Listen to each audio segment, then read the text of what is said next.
Bienvenue sur encore un podcast tech. Une sélection du meilleur de la tech, 2 fois par mois. Bonjour Rémi, comment tu vas? Eh ben écoute, très bien, Greg. Ça va, super. Et toi? Super, c'est notre premier épisode officiel aujourd'hui, donc je suis super content. Donc voilà, on teste notre dispositif, tout n'est pas parfait et voilà, comptera sur les feedbacks. Mais après, premier épisode dans lequel on présente le podcast, là, on commence à rentrer dans le vif du sujet et donc je suis super content. Du coup, Rémi, est-ce que tu peux me dire de quoi on va parler aujourd'hui pour ce premier épisode? Alors, aujourd'hui, ça va être fun, fun, fun. On va aborder 3 sujets. Le premier, c'est Clubhouse, ça va, niveau funitude, pas mal. Ensuite, un coup de gueule contre la RGPD. Là, niveau fun, on commence à atteindre les sommets. Et un peu moins fun, les jeux vidéo qui ont marqué le confinement. Ok, cool. Eh ben, Eh je te ben, laisse commencer. Clubhouse, c'est toi qui avais écrit dans ta newsletter à ce propos, où apparemment, autant la hype était à fond jusqu'en fin d'année dernière et un peu début d'année, mais ça a commencé à chuter, si j'ai bien compris. exact, exact. Bah, peut-être un petit mot, on remet un peu le contexte. Clubhouse, c'est une application qui est apparue, on va dire en fin d'année dernière et qui a fait énormément de bruit. Euh, au début aux US et puis elle est arrivée en début d'année en France et en Europe. Donc elle a commencé on entendait parler que d'elle. Pourquoi? Parce qu'en fait, elle semblait répondre à un besoin qui était qui s'était pas mal développé pendant le confinement, qui est voilà, le besoin de se retrouver, de parler, d'avoir un peu cet échange informel qu'on n'a pas forcément dans les podcasts, parce que voilà, le podcast c'est du one-to-one mais par contre, voilà, dans Clubhouse, tu rentres dans une salle et puis tu peux parler à tout le monde et as des gens sur scène et tu peux prendre la parole, donc beaucoup plus ouvert. Et ça avait plutôt bien marché. L'autre chose qui avait bien marché aussi, c'était le côté la hype qui était né du fait que c'était sur invitation. Donc effectivement, bah, dès qu'un truc est sur invitation, tu as l'impression de rentrer dans un club privé. Donc ceux qui y sont, bah, on parle beaucoup pour dire qu'ils y sont et montrer à quel point ils sont exceptionnels. Et du coup, bah, voilà, ça génère beaucoup de bruit. Et c'est une application du coup que j'attendais de tester avec pas mal d'impatience quand elle est arrivée. Et j'ai pu choper des invitations, alors pas dans les premiers lots, mais finalement assez rapidement, et me faire une idée. Toi, est-ce que tu as eu l'occasion de tester Clubhouse à l'époque? Ouais, eh ben, écoute, comme toi, je suis allé chasser l'invitation et c'est marrant parce qu'en fait, j'ai vu une journaliste du New York Times qui a écrit un article dessus. Donc, je suis allé sur Twitter, j'ai trouvé son identifiant, je suis allé lui demander. Et au bout de quelques jours, elle m'a répondu. Et après pas mal d'allers-retours, elle m'a donné un accès. J'ai rejoint quelques rooms et franchement, c'était ouais, pas terrible, quoi. Mais en fait, pour moi, ça correspond pas vraiment à ma manière de consommer. Pour moi, Clubhouse, c'est génial si tu as toute ta soirée libre ou en journée, tu n'as rien à faire. Parce que du coup, tu peux te connecter et rester à discuter 3 heures avec des gens que tu ne connais pas, mais qui vont être super intéressants. Moi, entre les enfants, le travail, la newsletter à gérer, je suis plus fan des podcasts que je peux écouter quand je veux, en fait. En vélo. Non, pas en vélo. Ouh là là. Ouh là là, pas en vélo. En Pourquoi pas en marchant, dans vélo? le Dans métro. la Ah forêt bah, en vélo. on peut pas. Oui, dans la forêt, peut-être. Oui, exactement. Quand je vais au travail en passant par la forêt en vélo. Toujours. euh, Mais Il y a beaucoup ouais, de mais forêts peut-être entre ton justement, travail, je trouve. je suis pas vraiment le public cible, je pense. Ouais, alors moi aussi, je te rejoins un petit peu, c'est-à-dire que bon, j'étais assez impatient de tester ce nouveau format dont tout le monde parlait, et qui depuis a été pas mal copié, hein, on y reviendra. Mais en tout cas, Mhm. voilà, ce qui en est ressorti, c'est que bah, d'une part, en fait, tu rentres dans une pièce, à une discussion sur un sujet, tu sais pas vraiment voilà, si tu peux prendre la parole, enfin, si tu veux, ça demande aussi d'être à l'aise avec la prise de parole en public, hein, Mhm. de rentrer, de prendre la parole devant une audience. Tu sais pas ce qui s'est dit avant que tu arrives, donc est-ce que tu vas être redondant? Puis t'écoutes et c'est difficile des fois de rentrer dans une conversation directement. Tu as besoin de quelques instants pour saisir un peu la dynamique de la conversation, où on en est, qu'est-ce qui a été dit. Donc voilà, je trouvais que c'était pas hyper facile de rentrer dedans. Mhm. Après, effectivement, comme tu disais, on peut le laisser en tâche de fond pendant qu'on bosse ou voilà, en soirée. Moi, c'est vrai que c'est pas trop mes usages non plus. J'arrive pas à mettre de la musique ou des podcasts Mhm. ou du son quand je bosse, malheureusement. Ça serait un peu moins monotone, mais je sais pas faire. Et du coup, ça marche pas bien non plus. Et puis, comme tu peux pas reprendre une room, c'est que du live en fait, hein. Donc, c'était Ouais. une des choses très intéressantes, hein. Moi, je me suis retrouvé dans un live avec Xavier Niel qui parlait de start-up, de trucs. Ouais, c'est cool, quoi. Potentiellement, tu peux parler à des gens que tu n'aurais pas Avec abordé Xavier. Avec Xavier. Ça n'a pas été mon cas, mais du coup, en tout cas, ce qu'il faut retenir, c'est que moi, ça me convenait pas trop parce que j'aime bien, effectivement, comme toi, maîtriser le temps que je passe et le début et la fin que je vais passer à Mmh. écouter de l'audio ou de la vidéo. C'est peut-être un réflexe Netflix, hein, je ne sais pas, mais en tout cas, voilà, c'est pour ça que j'aime les podcasts. Les podcasts, même s'ils sont très longs, ça ne me dérange pas, parce que je les écoute en 4, 5, 6 fois des fois par Ouais. morceau de 10 minutes. Bah, Enfin, pareil, vraiment, c'est bien quand j'ai sûr, le ouais. temps sur des moments précis de ma journée. Et ça, en fait, c'était pas du tout compatible avec Clubhouse. Et comme il n'y avait pas de fonction de replay, bah, finalement, j'ai arrêté d'y aller. Et puis, il y avait un dernier truc, c'était qu'il y avait énormément de notifications. Je sais pas si tu as, Oui, ah bah, si vécu ça, c'est que autant j'essaie de ouais. les désactiver de manière générale, mais sur Clubhouse, bah, en fait, te connecter, bah, tu peux t'inscrire à quelques rooms. Du coup, tu es notifié quand elles commencent. Le problème, c'est que tu n'avais pas de filtre du tout. Donc, en fait, dès que tu connaissais quelqu'un qui était à une room, bim, tu recevais une Mmh. notif et puis c'était incessant. C'était un Bah, enfer de bien sûr. notifications, pire que si j'avais laissé les notifications de ma boîte mail. Donc j'ai très vite désactivé. Et ben, quand tu désactives les notifications et que tu n'as pas une incentive forte à aller sur un site, bah, en fait, tu n'y vas Tu y vas plus. pas. Et Mmh c'est la mh. raison pour laquelle ça fait des mois que je n'ai pas ouvert Clubhouse et que je vais très très bien. Ouais, non, mais c'est pareil. Ben moi, en fait, j'ai pas d'iPhone, mais j'ai un iPad, donc je l'ai installé sur l'iPad. Et à chaque fois que je le prenais, j'avais toute cette série de notifications qui arrivaient, mais comme mon casque n'est pas branché, enfin, je m'y connectais même pas, quoi. Donc, je n'ai pas vérifié, mais je crois que je l'ai supprimé. Tu, Mais tu me tu, dirais, tu tu précises pourrais un, la télécharger sur ton Android.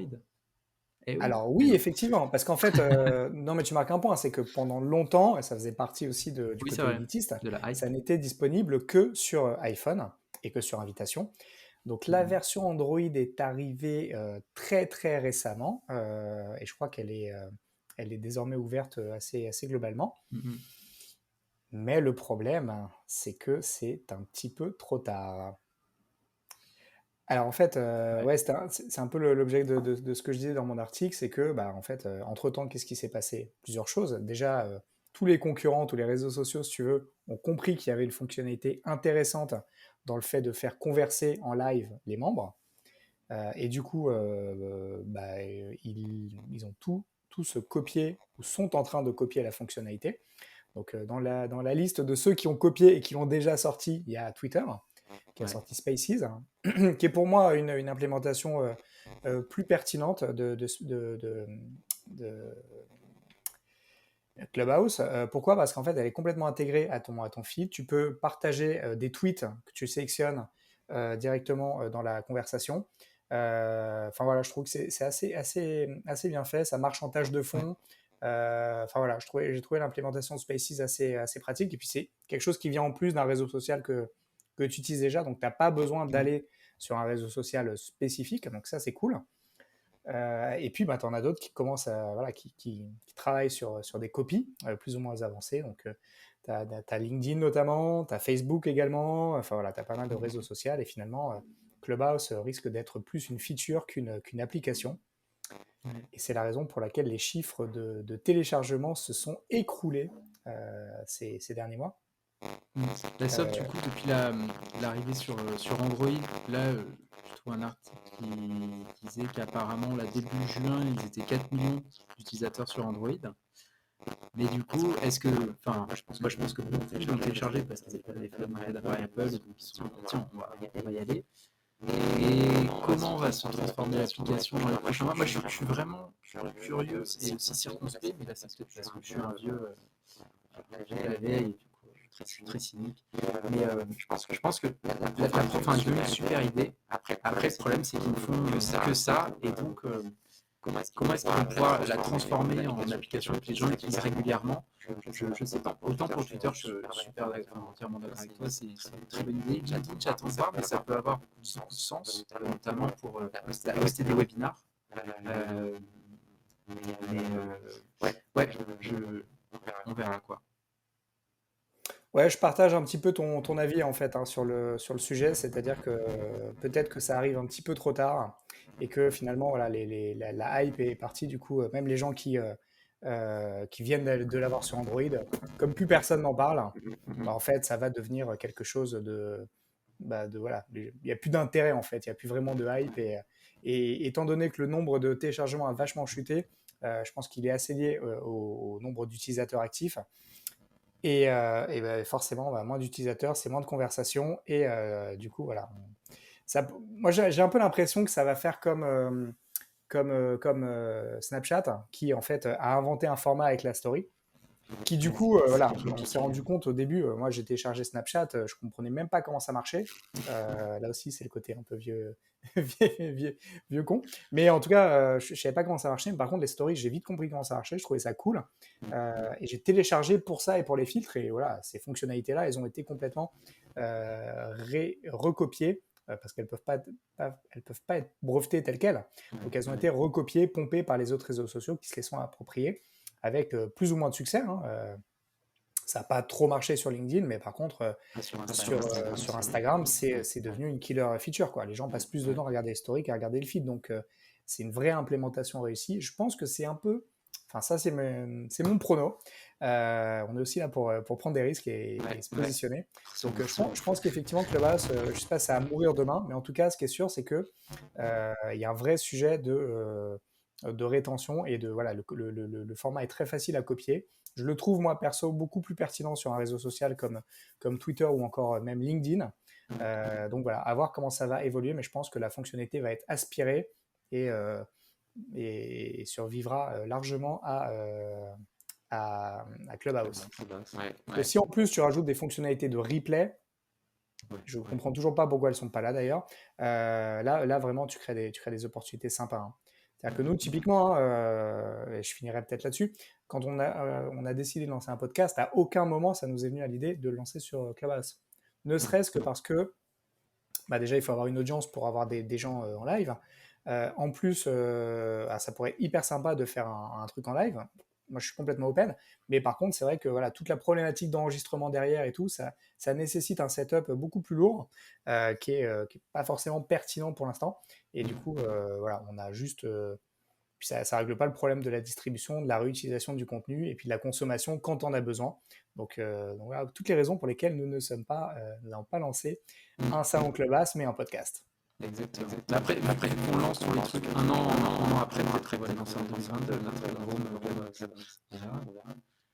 Et là, on dirait, c'est vraiment top, c'est pas grave. On verra, écoute, on teste des formules, en tout cas, c'est ça qui est cool avec ce podcast. Exactement. Voilà ce que j'avais à partager avec toi et ce sur quoi je souhaitais revenir aujourd'hui, parce que voilà, Clubhouse n'est pas mort, et voilà, vous pouvez encore le télécharger, l'utiliser, et n'hésitez pas à nous dire ce que vous en pensez, si vous l'utilisez encore, ça nous intéresse. Absolument. Deuxième sujet, tu m'as partagé un coup de gueule sur le RGPD, du directeur de communication du journal du Net qui se plaignait du RGPD qui casse la compétitivité des bonnes entreprises européennes et qui les fait payer alors qu'au GAFA, il ne fait rien. Donc, je te propose de revenir, je vais réexpliquer ce que c'est RGPD et ensuite on va pouvoir, pour ceux qui auraient raté cette information. Donc RGPD, c'est une règle qui est en place depuis 2018, mai 2018, et c'est la peur de tous les marketeurs comme moi qui doivent maintenant avoir une autorisation de Greg et de vous, chers écouteurs, pour pouvoir envoyer des emails, des communications. L'idée, c'était vraiment de bord, responsabiliser les organismes, que ce soit des organismes, des associations, etc., qui vont récupérer les données privées de l'utilisateur, et d'un autre côté, renforcer le droit des personnes sur leurs données.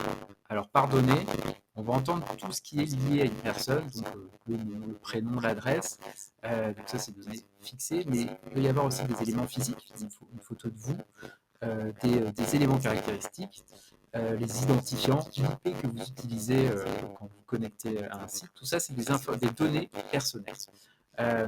Et donc avant, c'était un peu freestyle, tout le monde faisait un petit peu ce qu'il faisait avec. Mais donc ça a changé un petit peu le rapport de force pour mieux finalement, et c'est pour ça que moi en tant que marketeur, je ne devrais pas dire ça, je devrais dire mais non, c'est horrible, on ne peut plus envoyer des emails.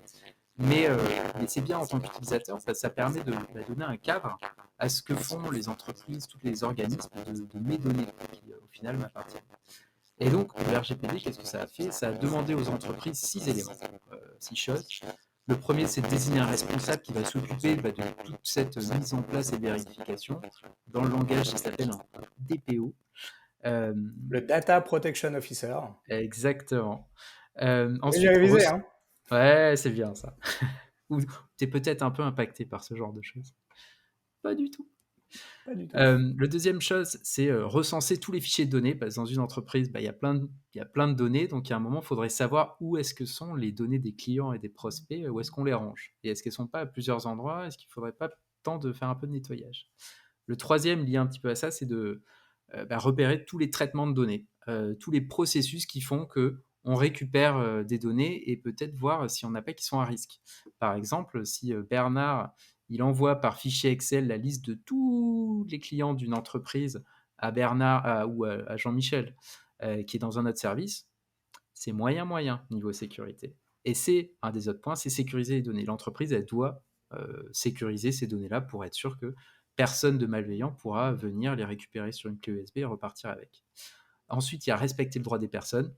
Et donc ça, c'est fournir toutes les informations liées aux données et au traitement des données d'une entreprise. Et ça, c'est tous les gros pop-up que vous avez sur les sites ou sur les applications où vous acceptez, vous autorisez les cookies. Et normalement, ça doit décrire comment sont utilisées les données que vous donnez, justement.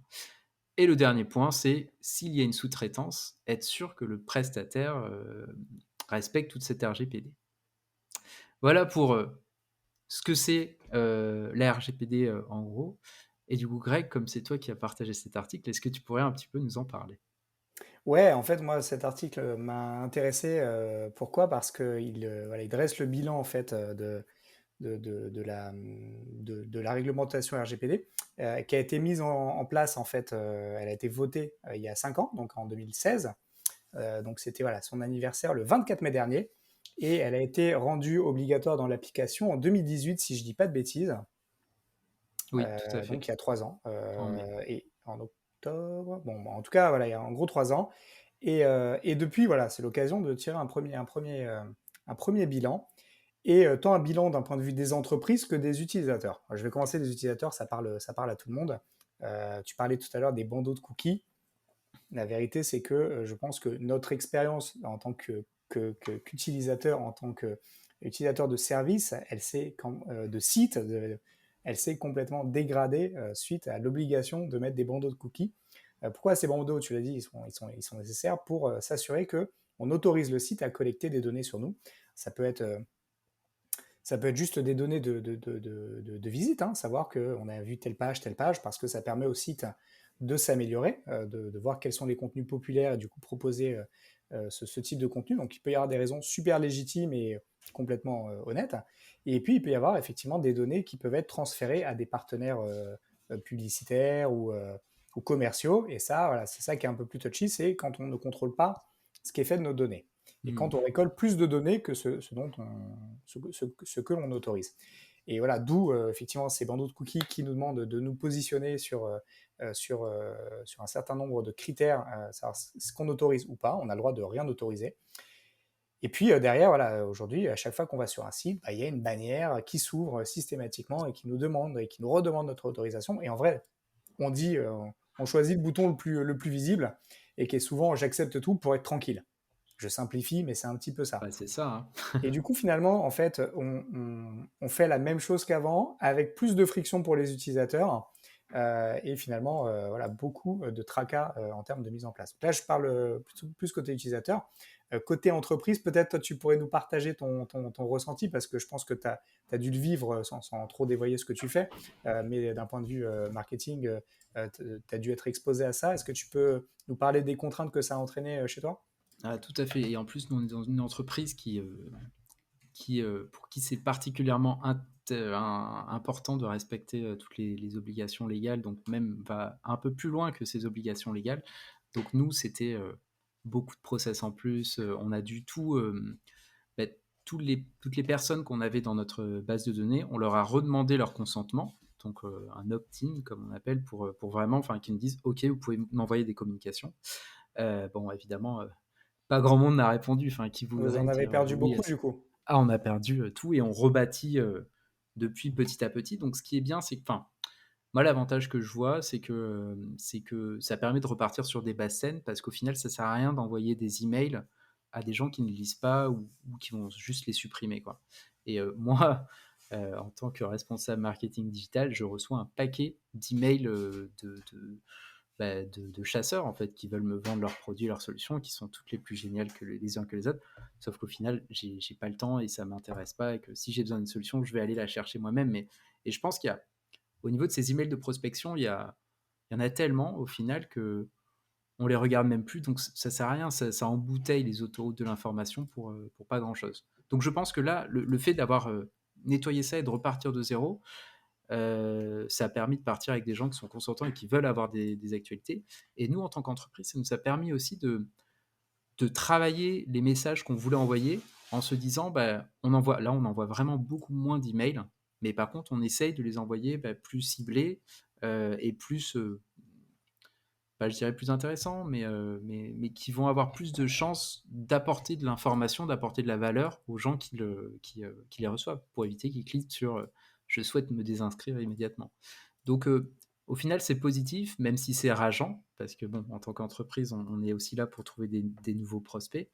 Donc, ça a rendu plus difficile le fait d'aller à la chasse aux nouveaux prospects, quoi. Ça, c'est sûr. Mais ouais, au global, je trouve que c'est positif, ça permet de revoir des process, de simplifier et de sécuriser tout ça, quoi. Alors, l'article, en fait, Mm. parlait de ces sujets-là et puis mettait le doigt sur un vrai sujet, c'est la RGPD, ça a aussi été une réponse aux GAFAM, à toutes les données qu'on dépose sur des plateformes comme Facebook et sur lesquelles Mm. finalement on a après plus tellement de contrôle. Et du coup, en fait, l'idée, c'était aussi de les obliger à être plus respectueuses de nos données. On l'a pas dit, mais il y a notamment des obligations quand il y a des fuites de données, de prévenir dans des délais très courts les utilisateurs concernés. Mm. Parce que voilà, il arrivait qu'il y ait des fuites et qu'on soit prévenu parfois des mois plus tard, voire pas du Voire pas tout. du tout. Et donc là aussi, c'est une obligation. Et puis, il y a à côté de toutes ces obligations des vrais leviers financiers, puisqu'il peut y avoir des amendes qui vont jusqu'à 3-4% du chiffre d'affaires. Enfin, ça peut être très, très important. Voilà, pour avoir des incentives financières très fortes pour forcer les grandes Mm. entreprises à respecter cela.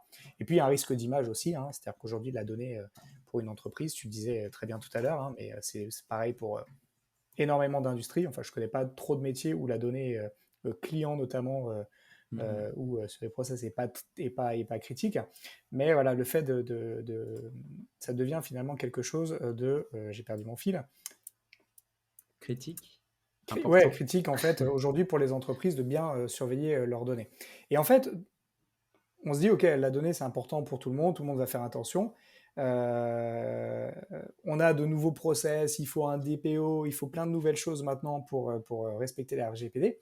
Mais finalement, ce qu'on peut voir, c'est qu'il y a à côté de ça les GAFA qui, en partie, n'ont pas vraiment respecté les exigences et finalement, en fait, ne sont pas tellement pénalisés.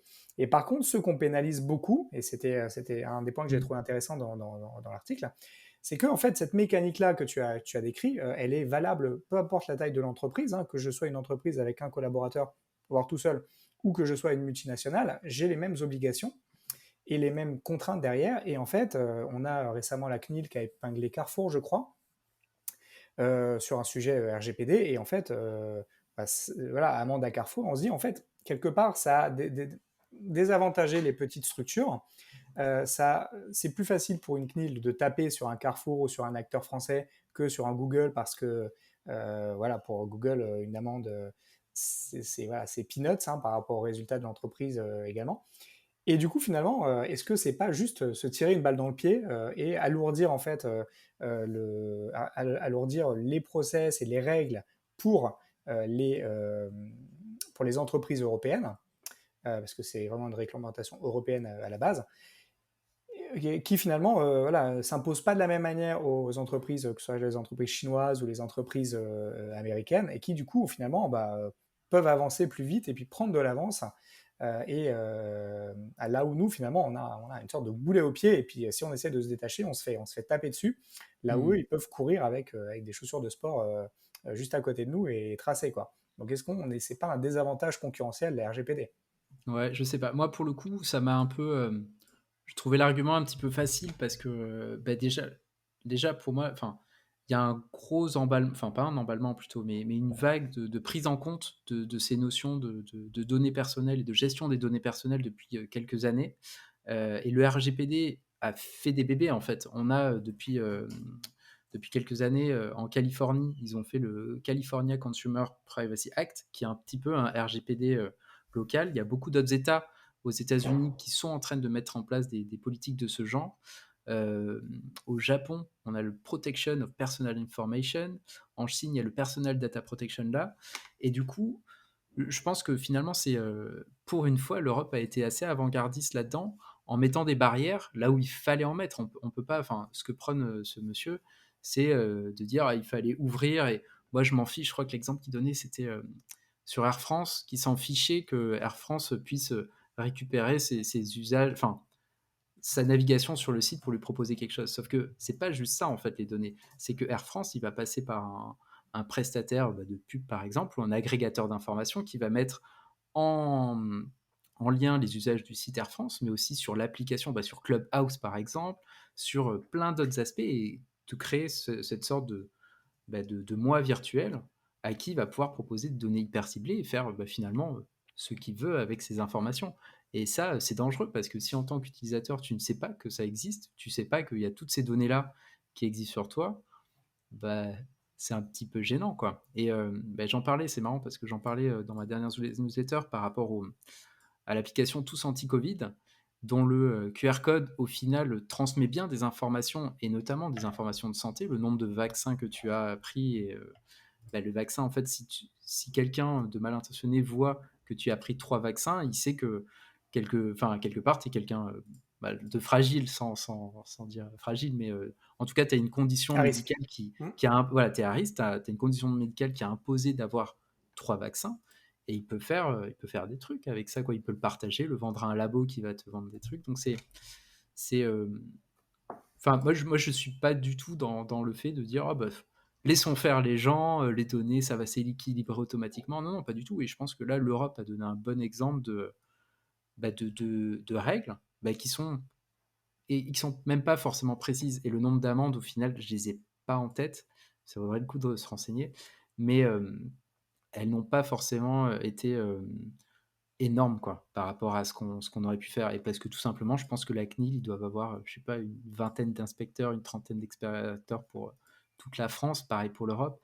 Donc les amendes ne sont pas aussi incroyables que ça. Et les entreprises, c'est quelque chose qu'elles auraient dû faire, je pense, ou qu'elles auraient mis en place, surtout depuis là quelques années. On voit que Apple et Google aussi d'ailleurs ont renforcé la partie protection des données en mettant un cadre en disant nous, notamment Apple dernièrement, qui demande pour chaque application à l'utilisateur de valider ou pas s'il souhaite que l'application partage avec d'autres applications ce qui se passe dans cette application. Donc ça met vraiment l'utilisateur en charge de ces données, en tout cas en tant que décisionnaire. Et bon, après, si les gens autorisent, tant mieux pour eux. Mais là, pour le coup, je pense que, ouais, je pense que en tout cas, c'est aux États de donner au moins des guides. Sinon, ça va être open bar et chacun fera ce qu'il voudra avec les données et on rigolera moins quand on aura toutes ces données qui sont utilisées contre nous, quoi. Alors, je te rejoins sur le fait effectivement que c'est une position que l'Europe a pris qui est Mm. plutôt avant-gardiste et c'est vrai, plutôt une troisième voie voilà, entre je donne toutes mes données et je Mm. contrôle plus rien. Et donc, ça, c'est plutôt intéressant. Enfin, moi, ce qui m'a interrogé plus, c'était effectivement le côté double Déséquilibre, bien sûr. Mm. déséquilibre Mm. et du coup des avantages compétitifs. Je rebondis sur ce que tu disais là, sur les histoires de privacy intégrées au système d'exploitation, à Apple, Google, comment eux aussi sont en train de pas mal bouger là-dessus, tout en introduisant de nouveaux dispositifs aussi. Ça, je pense que c'est un super sujet qu'il faudra qu'on décrypte Oui, dans un futur podcast parce tout que à ça a fait. plein d'implications Mm. et Mm. ça va en avoir prochainement dans nos newsletters aussi.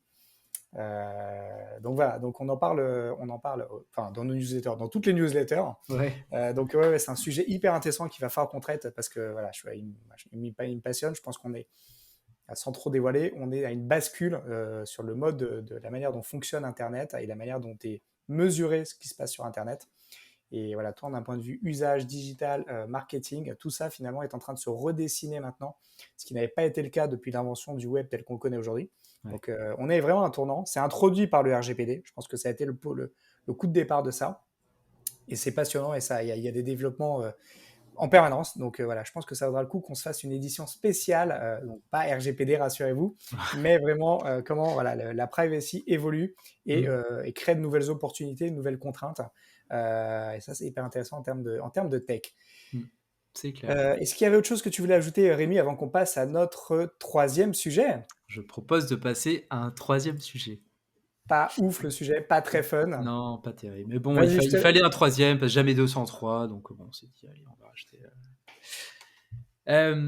Alors, donc ce sujet, c'est, le Washington Post qui a fait, il n'y a pas longtemps, un article sur, les jeux vidéo qui nous ont aidés à, traverser, la pandémie.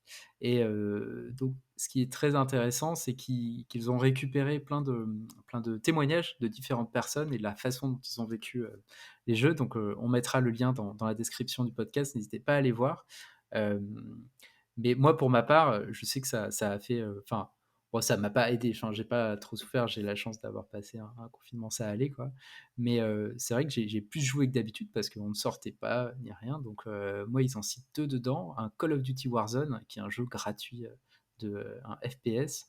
Et c'est vrai que je l'ai installé, il est sorti au premier confinement, donc le truc idéal. Et c'est là Timing où parfait. je retrouvais mes collègues, en fait, le soir. On avait une équipe de 4 collègues et on se retrouvait le soir pour jouer en ligne. Donc ça a permis de garder le contact et de discuter, pas trop boulot, mais bon, c'était sympa. Tiens, on va buter le boss! Ouais, Non, exactement, ouais, il y en a marre. Donc ça, excellent. c'était, vraiment chouette. Et le deuxième, un jeu, bah, dont il parle aussi, qui est, Animal Crossing sur Switch, sur lequel vous êtes sur une île et vous, bah, vous avez des petites missions à faire. Vous allez, prendre soin de vos plantes, vous allez acheter, construire des meubles, et cetera. C'est un jeu assez zen et qui a explosé parce qu'il est sorti pareil à la fin du premier confinement et sur lequel j'ai passé, beaucoup, beaucoup d'heures, oui. Et toi, comment ça Donc s'est tu as plus passé? joué. Écoute, moi j'ai assez peu joué, mais il y a une très bonne raison. Alors déjà, je joue moins qu'avant. Ouais, pareil. Ça, c'est un constat. J'utilise mon temps autrement et voilà, et ça m'a permis aussi de développer d'autres projets. Donc ça, c'est cool. Mais c'est bien de jouer, ça permet de se détendre aussi, c'est une manière de se détendre. Donc ça, c'est cool, mais c'est vrai que j'étais plutôt sur les séries. Par contre, j'ai pas pu jouer autant que je le souhaitais. Pourquoi? Parce que tout simplement, la console était squattée par mon fils, qui était en pleine furie Fortnite, qui est un autre jeu Ah qui, bah lui, oui. alors, marche très bien depuis avant le confinement et qui. Alors, il y en a deux, en fait, que je souhaitais préciser. Donc, ouais, il y a Fortnite, effectivement, voilà, qui est un phénomène de société qu'on ne présente plus. Et voilà, lui, vraiment, c'est le premier jeu. Il a 8 ans. C'est vraiment le premier jeu dans lequel il est rentré. C'est-à-dire, il a ses potes, il est en permanence. C'est lui, du coup, moi j'ai pu observer ce que tu dis avec tes collègues, je l'ai observé lui avec ses potes, Ouais. ses copains d'école, et donc voilà, il se faisait effectivement des parties de Fortnite, il se donnait rendez-vous, et puis il s'appelait, alors c'était assez marrant, il s'appelait en Zoom ou en WhatsApp, et puis ils jouaient en même temps, et donc ils se Mmh. regardaient, et puis ils jouaient en C'est même sympa temps, ça, et ils ouais. se parlaient par le téléphone, donc en fait c'était un autre moyen de partager ensemble parce qu'ils ne pouvaient pas se voir pendant un mois, ils n'étaient pas à l'école et tout, donc ça c'était hyper intéressant. Et puis voilà, donc il a vraiment pas mal joué avec différents groupes de copains. Et des fois, voilà, il jouait avec des copains, de copains, de copains. Du coup, Ouais. tu rencontres des gens même si tu sors pas. Donc ça, je trouvais ça, c'était assez intéressant, même si on surveille bien avec qui il joue et ce qu'il se raconte. Et puis l'autre jeu, alors Animal Crossing, on lui a pris, il a pas du tout accroché. C'est vrai? Ouais, Non. marrant. Donc il a pas C'est un jeu de accroché. trentenaire, je crois. Ouais, je sais pas, on va se dire, tiens, c'est un truc cool avec un nounours sur une île, ça va, Ouais, ça va passer, quoi. Non, non, il préférait buter des aliens sur Fortnite. Donc, bon, écoute, on n'a pas pu résister. Et puis, l'autre jeu, c'était Among Us, ouais. qui est aussi un jeu qui a pas mal marché. Et Brawl Stars. Brawl Stars, plutôt des jeux mobiles, du coup. Quoique, plus tellement. Mais en tout cas, voilà, c'est des jeux qui sont disponibles voilà, sur mobile, sur console. et qui ont pas mal aussi explosé en confinement et qui sont voilà, des jeux aussi coopératifs. Donc vraiment des jeux où tu joues à plusieurs, tu recrées du lien.